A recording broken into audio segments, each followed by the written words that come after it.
औज़ुबिल्लाहिमिनश्शैतानिर्रजीम बिस्मिल्लाहिर्रहमानिर्रहीम। उम्मीद करता हूँ सब लोग खैरियत से होंगे।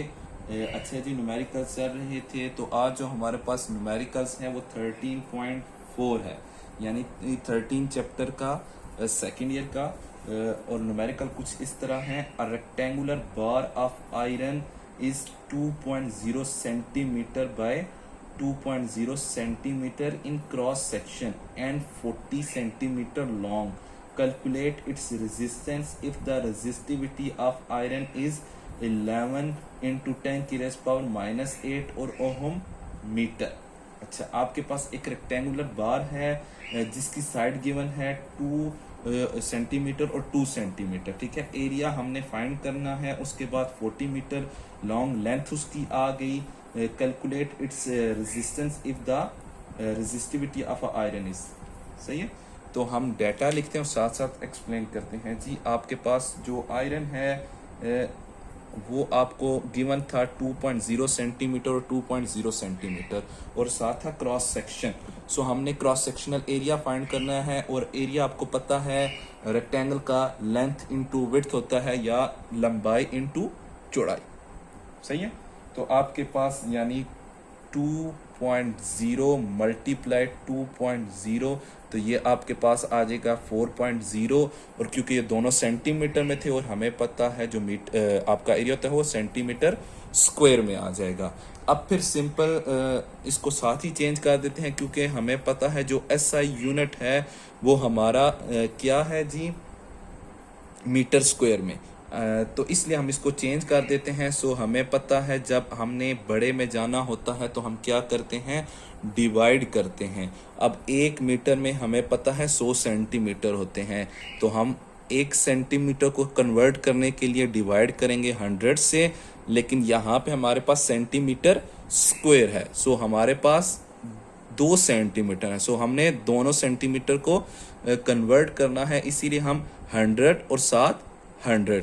अब जब ये आ जाएगा तो हमारे पास जो आपका एरिया होगा वो कन्वर्ट हो जाएगा, यानी 4 इंटू 10 की रेज़ पावर -4 और मीटर स्क्वायर में। सही है, क्योंकि सेंटीमीटर स्क्वायर था, हमने मीटर स्क्वायर में जाना था, तो इसलिए हमने समझ लें 10,000 से या 100 इंटू 100 से डिवाइड कर दिया। अच्छा, अब आपके पास लेंथ है जी L is equal to 40 centimetre.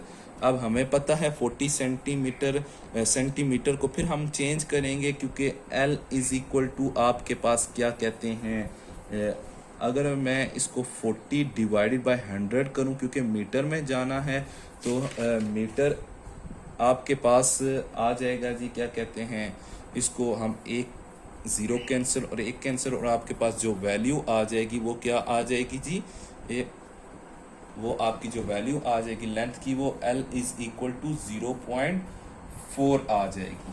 सही है, तो ये मीटर में हो गया। अच्छा, अब हमने है एक और चीज़ गिवन है जो कि रेजिस्टिविटी, यानी अल्फा से डिनोट करते हैं, सॉरी हम उसको रो से डिनोट करते हैं रेजिस्टिविटी को, और वो है आपके पास 11 इंटू 10 की रेज़ पावर -8 ओहम मीटर। अब क्योंकि इसका यूनिट ओहम मीटर में था तो इस वजह से हमने बाकी सेंटीमीटर को भी कन्वर्ट किया मीटर में। सो अब सोल्यूशन आता है आपके पास एक बड़ा ही मज़े का हमारे पास फार्मूला है, यानी आपके पास रो इज इक्वल टू RA/L। अब हमें सब कुछ गिवन है, लेकिन एक चीज़ जो कि हमने फाइंड करनी है, यहाँ पे हम लिखते हैं रेजिस्टेंस फाइंड करनी थी हमने। सो हम इस फार्मूले से रेजिस्टेंस को साइड पे कर लेते हैं, बाकियों को साइड पे। यानी अगर मैं लिखूं आपके पास R इज इक्वल टू, अब क्योंकि हमारे पास L इधर आ जाएगा, रो L/A, तो बस सिंपल अब इसमें हमने क्या करना है, इसमें हमने वैल्यूज पुट करनी है और हमारा आंसर आ जाएगा। अच्छा जी, वैल्यूज पुट करते हैं जी। हमारे पास R is equal to 11 into 10 की रेज़ पावर -8, ये रेजिस्टिविटी आ गई, और हमारे पास जो एरिया था वो 0.4 था, और हमारे पास जो एरिया था 4 इंटू 10 की रेज़ पावर -4 था।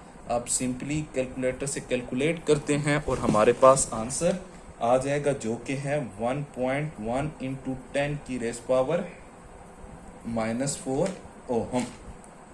ठीक है जी, उम्मीद करता हूँ समझ आ गया होगा। अगर ना आया तो कमेंट के ज़रिए आप पूछ सकते हैं। अल्लाह हाफिज़।